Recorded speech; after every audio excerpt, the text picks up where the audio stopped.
உலகெங்கிலும் இருக்கும் பிளே தமிழ் நேயர்கள் அனைவருக்கும் வணக்கம். நான் உங்கள் ராம்ஜி. தை மாத பலன்கள். தை பிறந்தால் வழி பிறக்கும்ங்கிறாங்க. எங்களுக்கு வழி கிடைக்க போகிறதா? அதான் முக்கியம். கவலையே படாதீங்க, கம்பல்சரி வழி உண்டு. 4 கிரகங்கள் மகரத்தில் சேருகிறது. உச்சம் பெற்ற செவ்வாயோடு சுக்கிரனோடு புதனோடு சேர்ந்த சூரியன் பிரமாதமான யோகங்கள் எல்லாம் வெயிட்டிங்கில் இருக்குது. உங்கள் ராசிக்கு எல்லா கிரகங்களுமாக சேர்ந்து மகரத்துக்கு போச்சு பாருங்க. அங்கே நிற்குது ட்விஸ்ட்டு. காரணம் என்ன அப்படின்னா, இந்த மகரத்தில் தாங்க செவ்வாய் பகவான் உச்சம் பெறுகிறாருங்க. அது ஏன் செவ்வாய் உச்சம்னா இவ்வளோ பேர் அட்டென்ஷனாக பார்க்குறாங்கன்னா, ஒரு வாழ்க்கையில் ஒரு மனிதன் சொத்து சேர்த்துற பெரிய விஷயமே பூமியோ வீடோ லேண்டோ அரசு பதவிகளோ உயர் கௌரவமான ஒரு கவர்மெண்ட் ஜாபுகளோ இது எல்லாமே எங்கே வருதுன்னா செவ்வாய் தர்ற அனுகிரகத்தினால தாங்க ஏற்படுது. இதில் புதன் வேற வருகிறாரு. புதனும் சூரியனுமாக வராங்க மகரத்தில். இது புதாதித்ய யோகம் என்று அழைக்கப்படுகிறதுங்க. அதே மாதிரி சுக்கிரன் வேற வராரு. அப்போது சுக்கிரன் ரொம்ப முக்கியமான ஆள், செவ்வாய் அதை விட முக்கியமான ஆள், புதன் அதே மாதிரி சூரியன் எல்லாருமா சேர்ந்து 10ஆம் இடத்தில் வரும் பொழுது அது ஒரு காலபுருஷனுக்கு 10ஆம் இடம். அப்போது யார் யாரெல்லாம் ஃபாரின் போக போகிறீங்க, யார் யாருக்கெல்லாம் குழந்தை பிறக்க போகுது, யார் யாருக்கெல்லாம் காதல் ஓகே ஆக போகுது, யார் யாரெல்லாம் குபேர சம்பத்துகளை அள்ள போகிறீங்க, ராசி ரீதியாக நாம் பார்த்து விடலாம். கும்பராசிக்காரர்களுக்கெல்லாம் இந்த தை மாத பலன்கள் என்ன நண்பர்களே? தை மாதத்தை பொறுத்தவரையிலே உங்களுக்கு 4 கிரகங்கள் வராங்க சார். வராங்க. எங்கே வராங்க அது சொல்லுங்கள். 4ஆம் இடத்துல ஒரு ஒரு நல்ல விஷயமும் இருக்குது, கெட்ட விஷயமும் இருக்குது. என்ன நல்ல விஷயம்? 2 கூடிய குரு பகவான் 5ஆம் இடத்தில் இருப்பது நிறைய பண வரவை தருகிறது. ரைட்டுங்க, ரைட்டு வாங்க, அப்படி வாங்க. 3 10 கூடிய செவ்வாய் பகவான் 12ஆம் இடத்தில் உச்சம் பெறுகிறார். ரைட்டு, சந்தோஷம். 3 10 கூடிய செவ்வாய் பகவான் உச்சமாகும் பொழுது 10 கூடியவன் உச்சம் என்பதால் பணம் பல வழிகளில் வருகிறது. சரி, சந்தோஷம். ஆனால் வர்ற பணம் எங்கே போகுது? அங்கே தான் இருக்குது ட்விஸ்ட்டு. 12ஆம் இடம் என்பது என்னன்னா சுப விரயங்களை தரக்கூடிய இடமாக கருதப்படுகிறது. நண்பர்களே, இந்த 12ஆம் இடத்துல இத்தனை கிரகங்கள் இருந்தால் என்ன ஆகும்னா, பணம் வர்றதும் தெரியாது, போகிறதும் தெரியாது. அதாவது அதில் இருக்க பெரிய ஹைலைட்டே. அது என்னதான் நான் சொல்கிறதுனே தெரில சார். பணம் வந்த மாதிரியே இருக்குது, போன மாதிரியே இருக்குது. இதெல்லாம் உங்களுக்கு ஏற்படும். காரணம் என்ன அப்படின்னா, இப்போ தான் நமக்கு என்னாகும், நம்ம அக்கா பொண்ணு இது அந்த ஃபங்க்ஷன், அதுக்கப்புறம் நம்ம வீட்டில் நம்மளோட பையனுக்கு திடீர்னு ஹையர் எஜுகேஷனுக்காக சேரணுன்றான். ஒரு 200 ஃபங்க்ஷன் வரும். இப்போ தான் நான் என்ன தாண்டா பண்ணுறது, ஒரு ஆள் சம்பாத்தியண்டா, எத்தனை இடத்துக்கு மொய் வைக்கிறது. அது இங்கேருந்து குற்றாலம் போகணும், கேரளா போகணும், ஊட்டி போகணும், உடுமலைப்பேட்டை போகணும், எல்லாமே லாங் ட்ராவல் தான். ஸோ அப்போது கும்பராசிக்காரர்களுக்கு மொய் செலவு வரப்போகிறது. 12ஆம் இடத்துல இத்தனை கிரகங்கள், அது ரொம்ப நாளாக இருக்குது சார். ஒரு மாதமாகவே எங்களுக்கு மொய் செலவு தான். அது உச்சம் பெறுகிறது. இப்போ உச்சம் பெறும்போது என்ன ஆகுன்னா, புயல் மாதிரி தான். புயலினுடைய கண் பகுதி தலைப்பகுதியெலாம் சொல்கிறாங்கல்ல, அந்த மாதிரி இப்போ உச்சம் பெற போகிறது. அடுத்து அப்படியே மறைஞ்சிரும். இப்போ பிப்ரவரியில் உங்களை விட்டு இது போயிடும்.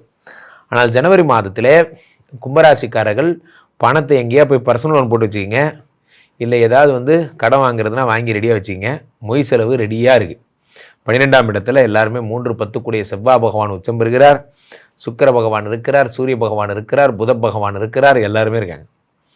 இதில் பாருங்கள், ஒன்று கூட நல்லவன் கிடையாது. இப்போ 5 கூடிய புத பகவான் யோகாதிபதி. சரி, சந்தோஷம். இவன் 12ஆம் இடத்தில் இருக்கும் பொழுது அயன சயன ஸ்தானம்னு சொல்லக்கூடியது சுப வாழ்க்கை, சுப மங்கள யோகங்கள். வீட்டில் எப்போ பார்த்தாலும் மேலே சத்தம் தான்.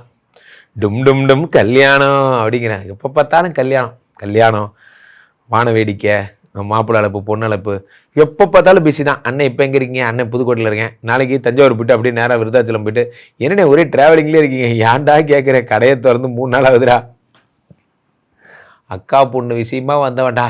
அப்படியே இங்கே இருக்கிற சொத்து விஷயத்தை முடிச்சுட்டு போன்ட்டாங்க. அது முடிஞ்சதுக்கப்புறம் திரும்ப அப்படியே வரிசையாக 4 நாளாக ட்ராவலிங்லேயே இருக்கேன் அண்ணன். அதுக்கப்புறம் நீங்கள் ட்ராவலிங் டயர்டை சரியாகிறதுக்கு ஒரு 3 நாள். பொழப்பு எப்படிலாம் வேஸ்ட் ஆகணுமோ அப்படிலாம் வேஸ்ட் ஆகும். ஸோ 12ஆம் இடத்துல இத்தனை கிரகங்கள் இருக்கும் பொழுது அது ஒரு பெரிய பேட் பாயிண்ட்.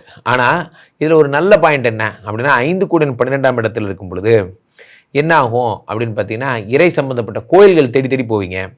குலதெய்வம் கோயிலுக்கு போவீங்க. திடீர்னு ஆன்மீகவாதியாக மாறிடுவீங்க. திடீர்னு பார்த்தீங்கன்னா உங்களுக்கு யோகா தியானம்லாம் படிக்க ஆரம்பிச்சிடுவீங்க. என்ன திடீர்னு இவன் இப்படி ஆகிட்டான் அப்படிங்கிற மாதிரி திடீர்னு பார்த்தீங்கன்னா ஆன்மீக வாழ்க்கையில் பெரிய லெவலுக்கு போயிடுவீங்க. அதெல்லாம் நடக்கும். இறை சம்பந்தப்பட்ட விஷயங்களில் உங்களுக்கு இன்ட்ரெஸ்ட் உண்டாகும். அடுத்ததாக 7 சூரிய பகவான் அந்தோ பரிதாபம், இவர் 12ஆம் இடத்துல மறைகிறார். அதே 4, 9 சுக்கிர பகவான், இவரும் 12ஆம் இடத்துல மறைகிறார். இவன் 2 பேரும் சேரக்கூடாத காம்பினேஷன். ஏன்னா 7 யாருன்னா இல்வாழ்க்கை, தாம்பத்தியம், சுகம், இதெல்லாம் ஒரு மனிதனுக்கு கிடைக்கக்கூடிய ஒரு சில விஷயங்கள் கூட இது எல்லாத்தையும் சேர்த்து இந்த சுக்கிர பகவான் என்ன பண்ணுறாரு, பாதகாதிபதி கெடுத்து விட்டுறாரு. அப்போது நம்ம ஷிஃப்ட் முடித்து வீட்டுக்கு போகிறதே ராத்திரி 2 மணிக்கு தான். காலைல 5 மணிக்கு திரும்ப ஃபஸ்ட் ஷிஃப்ட்டு. வெரி குட்ரா, வெரி குட் ஜாப்ரா. ஸோ அப்போது நான் என்ன பண்ணுறது, என்னால் ஃபேமிலி கூட டைம் ஸ்பெண்ட் பண்ணவே முடியல. முதல்ல அவங்க இருக்காங்களா இல்லையா, நைட்டு தோசை சாப்பிட்டியா இட்லி சாப்பிட்டியான்னு கேட்க கூட எனக்கு நேரம் இல்லை. போகிறீங்க வரீங்க. நம்ம தம்பி சதீஷ் சீமண்டத்தில் கேட்பான், அண்ணே குட் நைட்ண்ணே. நம்ம கம்பெனியில் குட் நைட்டு குட் மார்னிங்லாம் கிடையாது. போயிட்டு 5 மணி நேரம் கழித்து வரேன், போயிட்டு 4 மணி நேரம் கழித்து வரேன்னு வேணால் சொல்லு, குட் மார்னிங் சொல்லி கேவலப்படுத்தாது அப்படிங்கிற மாதிரி. சில பேர் ரொம்ப பிஸி ஆகிட்டா என்ன ஆகுன்னா, குட் நைட்டும் கிடையாது குட் மார்னிங் கிடையாது, விட்டுட்டு போகிறோம், ஒரு 3 மணி நேரம் கட்டையை சாய்ச்சிட்டு வந்து திரும்பவும் வண்டி தான் ஓட்ட போகிறோம். அப்போது அந்த மாதிரியான பிஸி ஸ்கெடியூல் வந்துடும் உங்களுக்கு. கும்பராசிக்காரர்கள் ஏற்கனவே நீங்கள் பிஸியே, இப்போ பிஸி ஸ்கொயர் பிஸி கியூப்னு போட்டுங்க. ஆனால் எதுக்காக ஓடுறோன்னே தெரியாது. இந்த தை மாதம் ஃபுல்லாக ஓடிட்டே இருப்பீங்க, ஆனால் எதுக்கு ஓடுறோன்னு தெரியாது. ஸோ அப்போது ஒரு விஷயம் என்னென்னா, உருப்படியான ஒரு விஷயம் என்ன அப்படின்னா, ஒரு ஆலயங்களுக்கு செல்லுது, உங்களுடைய கேரக்டர் கெட்ட பழக்கங்கள் இருந்தால் அதெல்லாம் விட்டுருவீங்க. அதே மாதிரி புதிய தொழில் கிடைக்கும். தை மாதத்துக்கு அப்புறம் இந்த கும்பராசிக்காரர்களுக்கு ஜாபில் ஒரு நியூ ஸ்கோப் கிடைக்கும். நான் இது வரைக்கும் ஒரு ஜாப் பண்ணிட்டு இருந்தேன், இப்போ நான் ஜாபை மாற்றி பண்ண போகிறேன், இனிமேல் பண்ண போகிற புது ஜாபில் நான் சில பல இன்னோவேஷன்ஸ்லாம் யோசித்து வச்சுருக்கேன், பழைய ஜாபில் பண்ண ஒரு தப்பு கூட ரிப்பீட் ஆகக்கூடாதுன்னு நான் பார்க்குறேன் போன்ற விஷயம். எண்ணங்களில் தெளிவு என்பது ஏற்படுகிறது. எரிகின்ற தழல் போல எண்ணங்கள் வேண்டும், எண்ணங்கள் வான் நோக்கி உயர வேண்டும்னா இந்த மாதிரி வாழ்க்கையில் அடுத்த படிநிலைக்கு நீங்கள் போகிறீங்க. இப்போது உங்களுடைய புதுசாக கிடைக்க போகிற வேலை, புதுசாக அசைன் பண்ணுற ஜாபில் ஃபஸ்ட்டே சேலரி பேசிக்கிட்டு, ஃபஸ்ட்டே வந்து ஒர்க் டைம் பேசிக்கிட்டு, கரெக்டாக அதுக்கேற்ற ஒர்க் லைஃப் பேலன்ஸ் என்பதை நீங்கள் செய்வீர்கள். 12ஆம் இடத்துல செவ்வாய் பகவான் உச்சமாகும் பொழுது என்ன ஆகுது, நீங்கள் படுக்கையிலேயே ஒரு பெரிய அருவா வச்சுட்டு படுத்துக்கிற மாதிரி அப்படி கற்பனை பண்ணிக்கிங்க. உங்கள் படுக்கையில் மலர்கள் இருந்தது, மலர்களின் நடுவே படுத்து கொண்டிருந்த ஒரு ஆள் இப்பொழுது கத்தி கபடா அருவா நடுவிலே படுத்துருக்கிற மாதிரி ஒரு ஃபீலிங். படுத்தாலே யோசிக்கிறது எல்லாமே என்னென்னா, இன்றைக்கி என்ன பிரச்சனை வரப்போகுது, நாளைக்கு என்ன பிரச்சனை வரப்போகுது, எவன் என்ன செய்ய போகிறான், என்ன நடக்க போகுதுன்னே தெரியலையே. 2-3 அருவா படுக்கையிலேயே அது மேலே படுத்துங்கன்னா எப்படி இருக்குமோ அப்படி தான் இருக்கும். ஸோ அப்படி ஒரு அசௌகரியமான ஒரு அயன சயன ஸ்தானம் டிஸ்டர்ப் ஆகுது. ஸோ இந்த 1 மாதமும் நீங்கள் ஸ்லீப்பு, நல்ல டேக் ட்ரிங்க்கு, நல்ல தண்ணி குடிக்கணும், நிறைய தூங்கணும், உடம்பை பத்திரமா பார்த்துக்கணும். உடம்பை வளர்த்தார் உயிரார் அழிவார், உடம்பார் அழிவார் உயிரார் அழிவார்னா. அப்போ உடம்பு ரொம்ப முக்கியம். ஹெல்த்தை வந்து நீங்கள் 12ஆம் இடத்துல இருக்கும் பொழுது தூக்கம், ஸ்லீப்பு, டிப்ரெஷன் ஆகாமல் பார்த்துக்கணும். மொய் செலவுக்கு இப்போயே பணத்தெல்லாம் இப்படி எடுத்து பண்டில் கட்டி ரெடி பண்ணிக்கிங்க. ஸோ அப்போது பண்டில் கட்டுறதா இல்லைங்க, 10 ரூபா புது நோட்டாக வாங்கி கொடுத்தா ஒரு கௌரவமாக இருக்கும். ஒரு புதுசாக 50 ரூபா கட்டு, இவ்வளோ கட்டு, எண்ணி பார்த்தா 5000 ரூபா தான், பார்க்க நல்லா பிரம்மாண்டமாக இருக்கா இல்லையா, அந்த மாதிரிலாம் பண்ணிக்கோங்க. ஏன்னா மொய் செலவுகள் உங்களுக்காக காத்திருக்கிறது.